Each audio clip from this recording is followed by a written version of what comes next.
بھلے آپ 5 وقت کے نمازی ہو، اس کے بعد بھی آپ جہنم میں جاؤ گے۔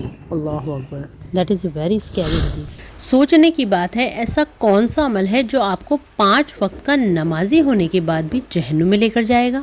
یعنی ایسا کون سا عمل ہے جو آپ کو جہنم لے کر جا سکتا ہے بھلے آپ صدقہ اور خیرات کرتے ہو؟ ایسا کون سا عمل ہے جو آپ کو جہنم لے جا سکتا ہے بھلے آپ حاجی ہو؟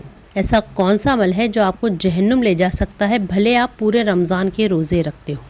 اللہ اکبر۔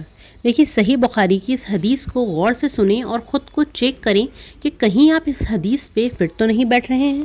سنیے، رشتہ قطع کرنے والا جنت میں نہیں جائے گا۔ اللہ اکبر۔ It is not something that to be taken lightly.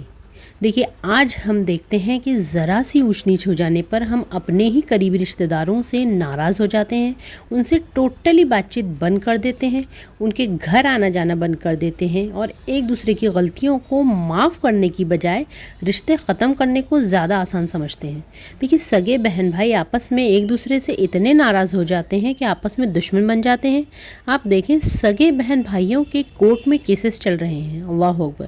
جبکہ حدیث میں کیا آتا ہے کہ رشتے جوڑے رکھنا آپ کو جنت کا اور رشتے توڑے رکھنا آپ کو جہنم کا حقدار بنا سکتا ہے۔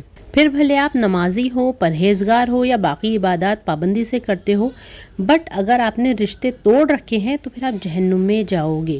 دیکھیے، قرآن اور حدیث میں ملٹیپل ٹائم یہی لکھا ہوا ہے اور ہمیں یہی سکھایا گیا ہے کہ اپنے دل کو کینہ سے، نفرت سے پاک رکھو، لوگوں کو معاف کرو، آپس میں مل جل کر رہو۔ ہمارے یہاں اتنی ایزیلی معمولی باتوں پر، یعنی مائلڈ آرگیومنٹس ہونے پر بھی ہم رشتے ختم کر دیتے ہیں، جیسے رشتے کوئی میٹر ہی نہیں کرتے، جیسے ایسا کرنے سے جنت الفردوس میں داخل کر دیے جاؤ گے، جیسے رشتہ قطع کرنے کی وجہ سے ان پہ سے عذاب قبر ہٹا دیا جائے گا۔